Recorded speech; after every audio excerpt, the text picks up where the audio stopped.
ये क्या अजूबा है। थोड़े से खाने से सबका पेट भर गया और थाली वैसी ही भरी हुई है।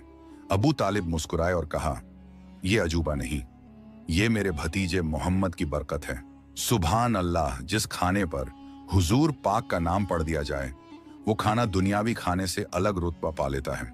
इसके बाद कई दफा ऐसा हुआ, कभी दूध की मशक आंधी भरी होती, मगर जब मोहम्मद सल्लल्लाहु अलैहि वसल्लम उसका एक घूंट पीते तो सारा घर पेट भरकर दूध पीता और मशक भी भरी रहती।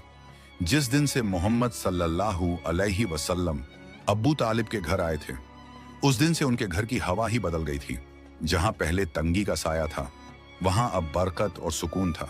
हजरत अब्बू तालिब जब कभी बच्चों को मोहम्मद सल्लल्लाहु अलैहि वसल्लम के साथ खेलते देखते तो उनके दिल में अजीब सा एहसास होता। वो अपनी बीवी से कहते, ये बच्चा अजीब है, न जाने क्यों मुझे लगता है कि इसका रब इसको किसी बड़ी मंजिल के लिए तैयार कर रहा है। यूं अब्दुल मुत्तलिब का साया उठ गया, मगर उनकी वसीयत पूरी हुई। अब्बू तालिब ने उस वक्त से हुजूर सल्लल्लाहु अलैहि वसल्लम को न सिर्फ अपने बेटे की तरह पाला, बल्कि उनके लिए अपना सब कुछ कुर्बान करने को तैयार हो गए। और यही मोहब्बत, यही हिफाजत आगे चलकर उस वक्त सबसे बड़ी ढाल बनी।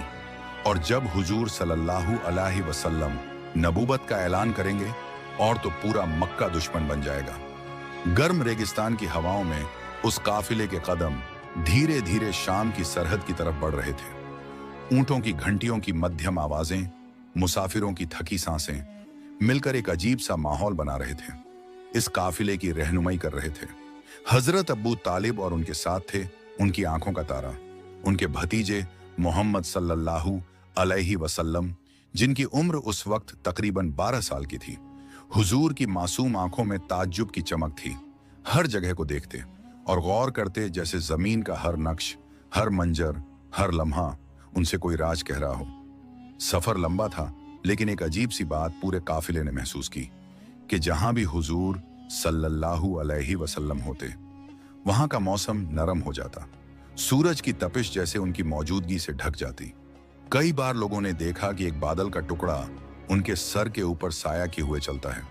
सफर की थकन सब कुछ चूर कर रही थी, लेकिन हुजूर का चेहरा हमेशा नूर से चमकता रहता। काफिला चलते चलते बुसरा के कस्बे के पास पहुंचा। वहां एक बड़ा गिरजाघर था जिसमें एक ईसाई राहिब रहते थे। उनका नाम था बुहेरा। वो कई सालों से किताबों में डूबे रहते, आसमानी किताबों का मुताला करते, पुराने नबियों की तालीमात पर गौर व फिक्र करते। बने रहें।